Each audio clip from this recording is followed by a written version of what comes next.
VyFinance is a project that you probably know that I'm pretty excited about. I've been following the project since the early days and I've done multiple different tutorial videos, interviews with the VyFinance team. And if you want to find out more and learn more about VyFinance, you can check out the links in the top right-hand corner there. But Stephen Ward joins me on this episode to give us a big roundup of everything that they've been up to, the new features that have been releasing in terms of governance and voting on the VyFi protocol. So you can do that now on the actual website, on the app itself. We also talk about their NFT contracts and the vaults that they'll be opening up for projects and other teams to actually use. So that's pretty exciting as well. We also talk about Hydra and how they're going to potentially be using that in their network and protocol, as well as all these updates in regards to the development and where they're up to in terms of progress. So all that in this episode coming right up. Yeah, gotta do it like that. You've been listening to the Learn Cardano podcast. I have Stephen Ward joining me on the podcast again from VyFinance, and we're going to get a whole bunch of new updates in regards to what's going on in the ecosystem, how busy you guys are, and also a look into governance as well. So the very first steps, I think this is the first app I've seen with governance built in, isn't it, Stephen? Yeah, this I believe is the first time that's been done on Cardano, yeah. Yeah, it looks absolutely fantastic. I like it. I like what you guys are doing. Stephen, welcome back to the podcast. Thanks so much for having me, Peter. Always a pleasure. Okay, so let's get an update. What have you guys been doing? Let's talk about the governance stuff first. We started governance. That means if you hold VyFi tokens on our platform or you hold them in your wallet, you can go vote on proposals for our ecosystem. Now, I should add these proposals, the time that you have to hold them is in the 5 minutes prior to the proposal starting, as we do have a snapshot of the blockchain. So you can't just go buy VyFi tokens now and then go vote now. You will be able to buy them now and vote on the next proposal. The first proposal we've done is a very important one. We're actually looking at the community's opinion on emissions rate, as whether we should have more tokens emitted, less tokens emitted, or stick to the original plan. Elucidate on that a little further. The initial plan was to have our tokens be released over the next 21 years. So we do have a very longevous plan. So we're looking for the future, right? We want this to be able to maintain itself for a long time. But what's interesting is that our community seems to be voting for decreasing the emissions rate, which means that it's going to be going for longer. I did see that. Our community doesn't want 21 years. Our community wants 40 years by the looks of things. 30, 40. Which I found to be really interesting. Most crypto communities, they're always like, more APR, give me more money now, I want more tokens. I feel like we've got a really strong community who has really understood the message that we are trying to portray in DeFi, which is that we want this to be long-lasting, sustainable, and be able to maintain itself without people having massive dumps on their value, right? At least trying to. So I'm really impressed with the community's response that we've had. They've been absolutely amazing. Everyone getting excited about voting and everyone voting for what I think is a rather intelligent decision. So yeah, I'm really happy with that. This actually leads into what our next vote will be once this ends. So if the proposal is to decrease the emissions rate, so make it last longer, the next one will be a vote to work out how much that should happen by, really. So should we decrease it by a 10% margin? Should we decrease it by a 20% margin? We find this is just a perfect opportunity to get the community involved and to get them really feeling like this is their platform as well, because it is. They hold the tokens, it also belongs to them. Yeah, that was one of the questions. So if anyone hasn't seen the video yet, I did a video walkthrough in regards to all of that, and you can check it out in the top right-hand corner there. You can see the link appear. But I went through that whole process, and there were questions coming out of it. And one of them was, if the emission rate does change, what will it change to? What was that time period? So you explained that there's going to be more voting processes and more communication around it. Absolutely. Just like a parliament. They put something to the floor, everyone argues about it, and then they have a vote. And then how does the community engage and then actually work out what's best for the change, whatever's voted on? So you said like 10 years, an extra 20 years, whatever it is. How is that discussed? Do you have an online forum or is it done on Discord? Yeah, we're going to have it on our Telegram and our Discord. We've got open discussion forums.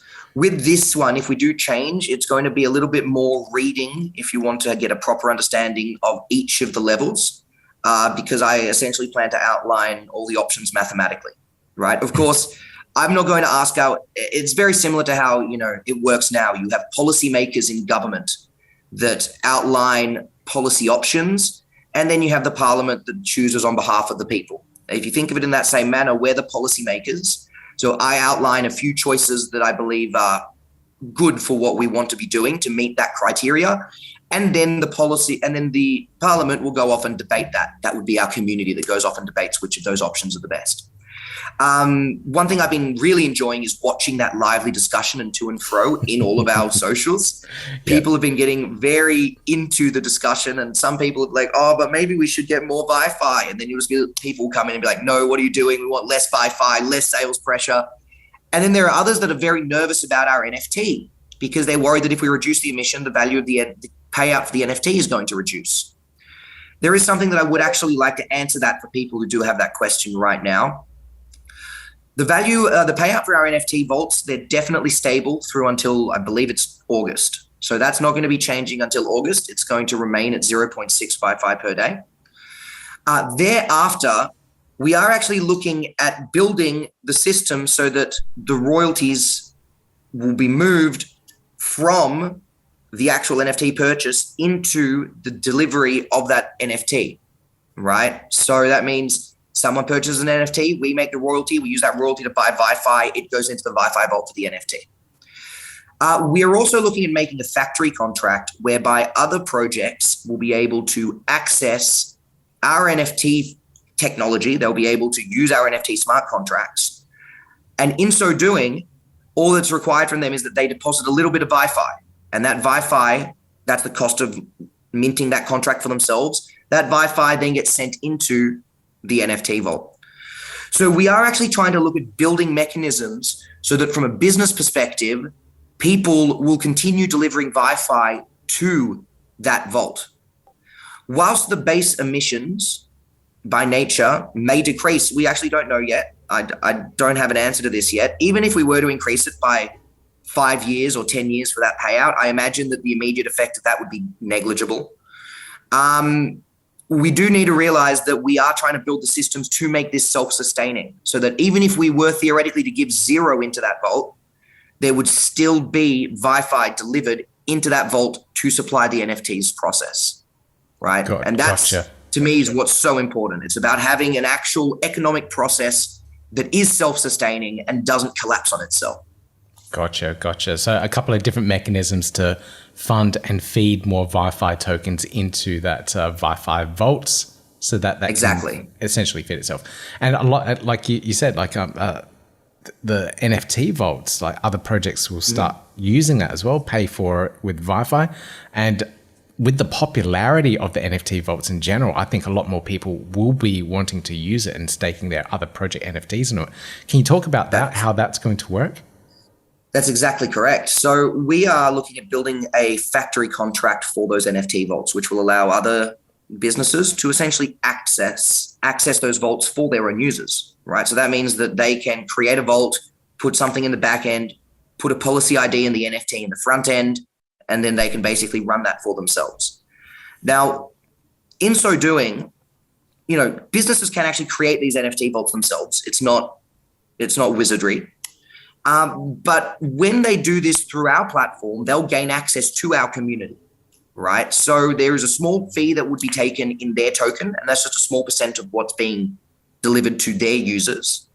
And that small fee isn't very much. We're looking at maybe 1 or 2% of what they're offering out as farm. And that will create a new vault for our NFT holders, right? Which is wonderful. That means we've got a stream of new NFT vaults coming in, right? And then there's a small fee in the matter of, 100 or 200 VyFi, so not very high. And that fee gets delivered to our VyFi vault. Now, it sounds like a dual fee, but these dual fees work in conjunction with each other. One of them gives that NFT project access to our NFT community, all right? Yeah. Now, we can see from the log token that we just had, which is an initial farm offering that's actually closing as of the day of this interview. I expect it to close in the next few hours. They had an increase in their Twitter following from 8,000 to 12,000 in the time that they launched, with us. We're looking to create a system whereby the actual projects are able to access a larger community, a dedicated NFT community, and often, because our NFTs are rather expensive, a high value NFT community. These are individuals that aren't against spending a decent amount of money to access an NFT, right? And now that there, I don't consider that a fee so much as I consider that as a promotional opportunity, right? That's a chance for the company to be able to get out its token or get out its what it wants to get out to more people and use our platform as the means, as a mouthpiece for that.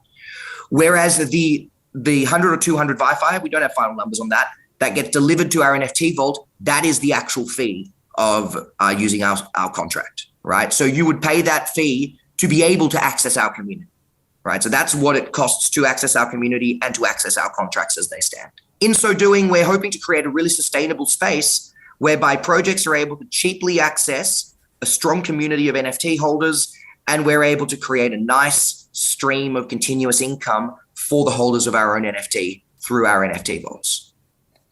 Brilliant. Absolutely brilliant. And I did see the IFO for the log tokens for Cardano Village. Again, I did another video for that. If anyone wants to check it out, links in the top right-hand corner. That was an absolutely brilliant approach for them to gain traction. And yes. It is a brilliant marketing tool. I didn't know about the log token. I didn't know they had that token as part of their ecosystem. And I thought, Cardano Village is just another metaverse thing. But it led me to check out the project, dive into it. Exactly. And it's brilliant. It's actually really well done. It's a bit more than just a metaverse. Yeah, exactly. Yeah, exactly. So it's a perfect marketing tool, and I'm sure a lot of other projects are going to be jumping on board and using your factory contracts to get their product and token and ecosystems launched through your token vaults. I'm 100% sure of that. And I should add, we're already in talks with multiple projects. I don't really want to say names here because it's not necessarily right to do until we have all the stuff signed. But I can say that we're working with at least 2 projects that are in the top 20 Cardano NFT projects, right? But yes, we do have a lot of news coming up in that direction very soon, right? And that is really exciting for us to be able to start integrating ourselves into the CNFT community more heavily and to be able to provide this service to new and upcoming CNFT projects. Top 20 projects, I don't think will be our core market, though top 20 projects can use this as a way to boost and as a way to access more people that maybe don't hold them yet, right? But this is definitely going to be a very powerful tool, I believe, for the smaller projects, the ones that sit between the 100 and 500 mark, right? Yeah. Or maybe even brand new projects that want to be able to, anyone that's bought their NFT will be able to stake their NFT to earn one of their season 2 NFTs, for example. There's a lot of creative little implementations that you can make with this. And it really is up to the creators, once they have this contract, to come up with their own creative implementations on how they want to be looking at it. We're speaking with one business who's looking at using our contracts as a methodology to send their NFTs on a quest, right? So you would have your NFT. They need to go on a quest to be able to accomplish X, Y, and Z. And then based on the difficulty of that quest, you have a different rewards payout based on the odds of that quest having been achieved to a different level, right? Whether you went very well, whether you went badly, whether you went poorly, or whether you went well, whether you went poorly, right? Yeah. And each of those would result in a different reward coming out through the contract on the other end.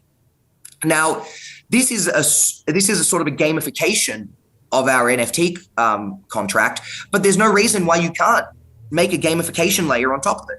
It's purely a story that's being placed on top of the contract itself. The contract's function is still exactly the same. You put in something in the front, it farms, and then you receive something from the back. How exciting. So you're tapping into metaverse stories as well. Okay, Stephen. A little bit of everything. Yes, we're doing a lot of it. I'm really excited. I'm really excited about our NFT project, I should add. This it started as a present and started as just a bit of fun for our community, and it's turned into one of the things I'm most excited for. I think it grew with the whole NFT phase of Cardano as well. So, people get into NFTs, people starting collecting them, and then you just coming up with that staking model, and it just took off from there. It's just a highly valuable and very desirable thing to go through it. Now, that should alleviate some people's angst with the project at the moment with the NFT vaults, where a lot of people can't afford to actually get those purple NFTs or even the gold ones to stake on the protocol. So if you're bringing and onboarding other projects, bringing in more users into the ecosystem, they'll have more opportunities to be able to stake, earn some kind of tokens, and get in that way. But what about? And furthermore, I should also add.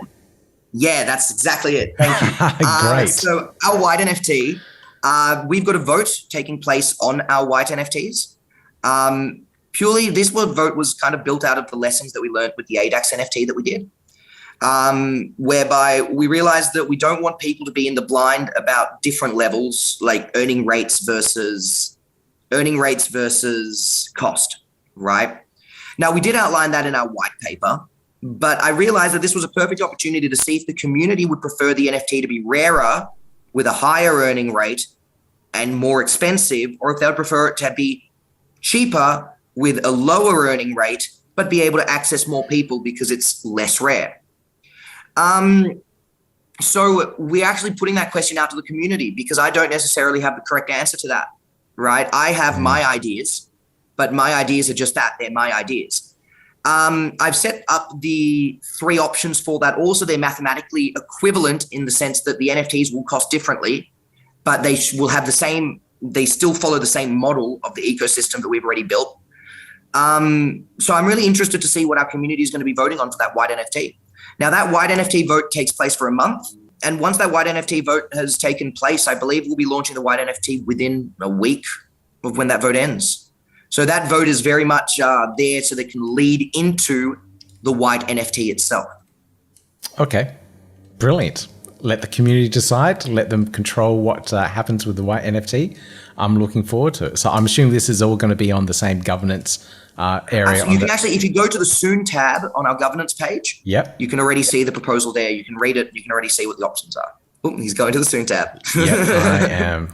Governance Soon. There we go. How about that? Okay. All right. Cool. So I'll dig into that. I think it's the way that you have the governance area as well. It's a really nice place where you can. It's really laid out well, so you can go through and discover and learn about what the proposal is about, and get a really good detail about it. And I loved how you can actually see the results. That kind of influences your decision though, because you're kind of going with the crowd. We've had that said a lot. We're looking at ways that we can actually manage this. The biggest thing that we have, right, is the fact that these votes are all visible, but people aren't going to go read the blockchain to read who's actually voting and who isn't, right? So it does create an emotional difference. We're trying to find ways in which we can adapt that. What we would love to be able to do would be you can't actually see that result until after you have conducted your vote. Yeah. So once you've conducted your vote, that's when it triggers that's when it triggers and then it goes, oh, now this part of the page is visible. We're looking at a way to integrate that effectively. That's actually not as easy to do with the way in which our voting is constructed. So we're trying to work out how to implement that. But I would hope that within the next or maybe the vote after the next, we do have the process like that implemented. Yes. I think that's pretty important because for me, I think seeing the current results influence the direction that I voted on, because I saw that the direction of the vote that was going, and then I read into the white paper and went, okay, yep, they're probably right. I do like this to be a longer term thing. Like, when I pass away, the ecosystem's still earning and I can pass on to my children, whatever. So that kind of mindset influenced me when I saw other people voting for it as well. So maybe. Yeah, no, absolutely. And I do understand that. We have had that, a few people tell us that. And we are looking at ways to implement that into the actual voting process as it stands, yes. The other thing I found interesting was to see how many people actually voted in the protocol and, seeing the vote count. and the amount of VyFi that people actually held. It's all visible. It's all on chain. Like you can look it up if you really want to, but having it there is quite interesting to see and really visible of where. It is interesting. It is interesting to see how many big holders we have. Even I was surprised. Yeah, I didn't think that we had that many big bag holders. And to be honest, thank you guys. It really is a testament to, the work that we're doing, and it's a testament to the trust that you put into us. And we really much want to follow through with that, because I think this is the most important thing I've ever done in my life. So I don't think I want to throw it away. Not at all. This is the most excited I've ever been for anything I've done in my life. And it's incredible. Thank you so much to the community for making this possible. It really shows. All right. So what else have you guys been up to? I know you've been so busy with, all the things that you're developing. How's the development of the protocol going? The development of the protocol is going fantastic. We've got our serialization libraries almost complete, pretty much complete, actually. So what that means is that we can actually build transactions using the PAB, the Plutus application backend. I'm not going to say that we're the first, because I don't know if we're the first. I know that there's a lot of businesses that may be keeping this hush-hush and not releasing that information. But we plan on making it open source once we've got it all tested and working properly, so I don't mind releasing that information. But yeah, we can now generate transactions using the chain natively. We don't have to build any third party or build any sort of solution to be able to generate transactions for us. What does this mean? This means that no matter what forks go forward into the Cardano blockchain, because we're using the blockchain natively, we shouldn't have any interoperability issues, right? We should always be able to use the system that we have as it's built on the blockchain. It's not built using anything off the chain, right? Or off chain is the word for it. And that also means that our system is going to be significantly more decentralized, right? Because we don't have any intermediary program or any intermediary code that is reading what the user has done and then converting that into a transaction that can be read by a light wallet. All of ours will be done by the blockchain itself. So it comes with two advantages. Long term, we won't have to change things so that we can continue functioning. And short term and long term, I should say, we are going to be a more decentralized platform, because we don't have to manage any in between ourselves. Okay. So in terms of like a DEX that's currently operating now, what parts would they have built? So they've built their own PAB, you're saying? Is that what you're doing? Essentially. So they've built their own system that when you click swap, and it generates the transaction to swap. They've built a system that will read the swap request, will turn that into a transaction, and then we'll push it to your smart wallet, to your wallet, right? So that you can then approve that transaction. So that process from what I want to swap to the actual transaction that pops up is built by them. It's not made on the blockchain, right? Right. Scooping is exactly the same. The scooping isn't actually done by the user. It's done by the business. Yeah. Right. They're running scoop transactions using their own processing to be able to process those trades. So both of those are the issues that we're looking to solve with the launch of our DEX. Gotcha. Okay. So with the DEX launching on VyFi, there's no batcher, no scoopers, no third party. Not saying there's no batcher and no scooper. I'm saying that it's going to be managed on chain. Right. So it's going to be managed on the chain itself rather than being managed by the business's program. Understood. Very cool. That's a very big difference there. Yes, and it's a really big step for the blockchain overall, because that's what it's supposed to be. It's supposed to be decentralized, particularly a blockchain like Cardano, whose core philosophy is decentralization. Okay, absolutely brilliant. So that's one really key and one really big thing. What else are you guys up to at the moment? I'm traveling, talking at many conferences. I'm getting tired. You can see it in my eyes. Look at those bags. So I'm finishing up in Dubai now. We just finished going to Binance Week.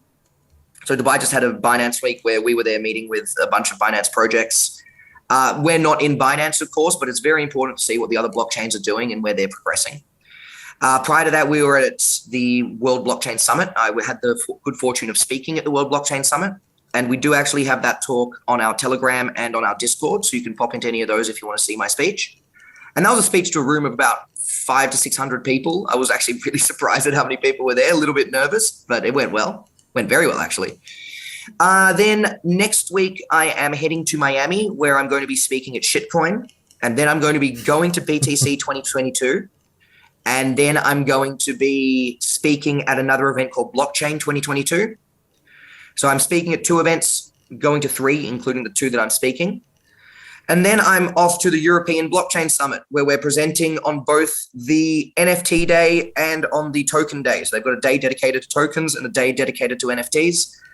And I believe I'm going to be, I might not be speaking at both. I need to go talk to the organizers, actually. I'm not sure which one of those I'm speaking at, but I'm definitely speaking at least one of those days. But they need to tell me so I know whether I talk about our token or whether I talk about our NFT. Hopefully it's about the NFT. I love the NFT side of things. So not that the token isn't awesome, but the NFT thing is quite unique itself. Thank you. So yes, we are I'm literally leaving. I finished speaking at Blockchain 2022 on the 12th. I scurry on over into a plane and then I'm in Paris on the 13th to present. So yay. Crazy. Well, it's about building up a user base awareness of the platform now as well, because you are getting to the point where you're going to launch. So the fact that you've integrated into the PAB, you're writing the serialization scripts and whatnot into the PAB, which means when that hard fork happens and the PAB is released, I'm assuming around that time, that's when you're going to release, right? And have... Yes. The other thing as well is we're speaking with Hydra, with the Hydra team. And this is just one little caveat to what you're saying. We may be working very directly with Hydra for building Hydra, which means we'd be building Hydra for our system. If we were to do that, we would possibly launch with Hydra, right? Because we would be possibly a Hydra launch project, whereby we get to actually work with them one-on-one to ensure that it's functioning exactly the way that we need it to function, right? So whilst that could result in a delay, it's not a bad delay, because that means that we're inside working with IOHK, building that blockchain to function how we need it to function for our system to work. And again, the community does have this understanding of longevity in mind, right? If we want this to be longevous, we want this to last, we want this to be as fundamentally sound as possible on launch, particularly seeing what recently happened to Min. And I'm really happy that it was spotted and they were able to solve it, really impressed with how the team handled that. But the risks are there. This is not a field fraught without risk. This is a field that's covered in danger. And to have the opportunity to build directly with IOHK, I think it would be silly to give up on that opportunity, even if it was to result in a delay on the actual launch, right? Yeah. So we're going to have those discussions. We actually got workshops with the Hydra team in early April. I believe it's April 4th. So I should look at my calendar, but I won't right now. Early April, we start doing workshops with the Hydra team. We don't know what exactly is going to come of those. So we'll be able to give more news on that sort of early to mid-April about where that stands. What do you think, or how do you think your platform will benefit from Hydra? Oh, just so many ways. So first and foremost, it's going to allow us to really, and this works for the auto harvester in particular, is going to allow us to really look at how transactions are being processed and how we can optimize that transaction processing, particularly since we have to do a lot of what are called bookkeeping transactions to keep track of a lot of things in the background, right? Working with Hydra is going to allow us to build a custom Hydra head, they call it Hydra head, that's going to be able to manage those bookkeeping transactions to a very high degree. Right. And our bookkeeping transactions aren't simple ones. They're not, just do this number and then give us this number. There's a lot of examples for simple transactions. These are not simple transactions that we need to be running.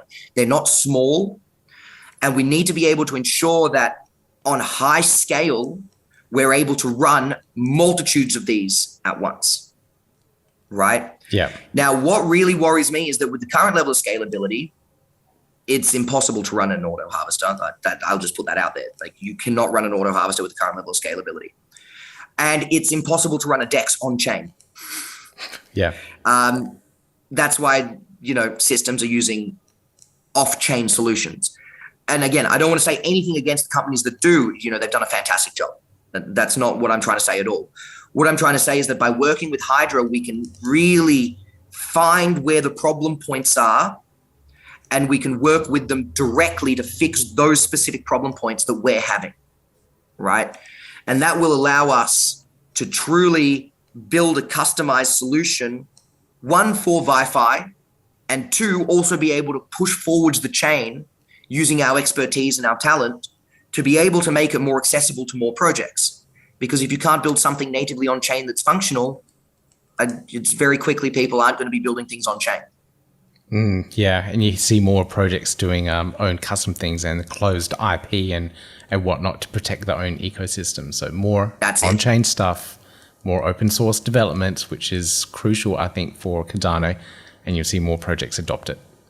That's exactly it, right? So this kind of goes a little bit deeper than just VyFi. It's bigger than just us. This is about making sure that this chain is going to be effective and functional for everybody into the future in a manner that's sustainable. So we're really excited about that. I don't have an answer yet for the community as to whereabouts that is going to be, and whether that will result in a delay or not. I don't have these answers just yet. I wish I did. If it were up to me, we would launch May. I will say that right now. If it's purely up to me, we would launch late May with our DEX, maybe early June. Let's find out what's happening with Hydra. Let's find out what's happening with the IOHK team. Let's find out how we can implement our expertise to really make this a good solution that's able to be used by the blockchain. And then we'll see where exactly that leads. I want this to be better for everybody. And I think our community agrees. That's why they want the emissions rate to slow down. Yeah, I think so too. There's, I think majority of the people in the Cardano community are quite used to waiting. We've waited so long for smart contracts. We're waiting so long for all these other things to come out and roll up and scale out the community. Plus, there's a lot of things distracting us anyway. But that long waiting time is quite a natural state for a lot of people, and a lot of people are used to it. So if the VyFi project got delayed to Q3, Q4, it's pretty much acceptable. A lot of as long as there's a good reason for it. And the other thing I should add, and this is what's really important for us, right? We never stop development, even on, just because that aspect might be delayed, doesn't mean we're not developing our NFT project. Doesn't mean we're not going to be developing more processes or more systems that people can use within our project to be able to build value for themselves, right? Yeah. We're just going to focus on this one thing and that's it. As I'm sure our community and yourself have seen, we're very much a project that finds creative implementations and creative solutions to existing problems in the Cardano ecosystem. And that's really what we focus on. And there's a lot more creative solutions to be found. I know that. Oh yeah. I'm sure you stumble across them. Well, the fact that you look at your own VyFi app and you've got the side nav, it's like that's the side navigation on the app is kind of like a roadmap with highlighting the different things that you want to build out. And you're going through that, you're ticking off the data's going through, we can see what's going in there, governance is ticked off, vaults are ticked off, now we just got trading and the bar to be ticked off. So it's, you're kicking goals, Stephen. You and the team are kicking goals. We're trying really hard. By the way, I just want to add, thank you for wearing the VyFi shirt. Oh yeah. Both representing. Can't give that one up. Great t-shirt. Yes. If anyone else wants it, you can grab it at our merch store. It's on our page. Just go to more, I believe, and then you can get merch right there. Absolutely brilliant. Thanks, Stephen. Yeah, it's I think I grabbed this one. I grabbed this one early when the store went up. So it's one of those ones that I keep around and make sure it's all in the VyFi videos that I record. Thank you. All right, is there anything else that you wanted to talk about? Look, there probably is, but at the moment I am tired. It's been very, very long week, so I can't think of any. But I'm certain that, I'll be back on in a month or two and we'll be able to have another discussion about where it is that we're at that point in time. Yep, pretty much. Like you're always welcome back, Stephen. Just hit me up a message. We'll schedule in the time and we'll make it happen. Well, thank you so much for your time, Peter. It's been an absolute pleasure. And as always, I love talking to you, mate. You're absolutely a top commentator and a top, so what I'm looking for, influencer in the Cardano ecosystem. Thanks for your hard work as well. And a huge VyFi fan. Thank you so much, Pete. Awesome. Thank you, Steve. So if you want to learn more about VyFinance, check out the playlist in the top right-hand corner there, where you can find out more about all the different aspects that VyFinance are providing, everything from their actual DeFi protocol to their NFT vaults, their cool things that they're doing for the Cardano ecosystem as well. I'm pretty excited about this project. Now, if you really enjoyed this type of content, please consider giving me that thumbs up, click subscribe, click the notification bell, and you'll hear more from me soon.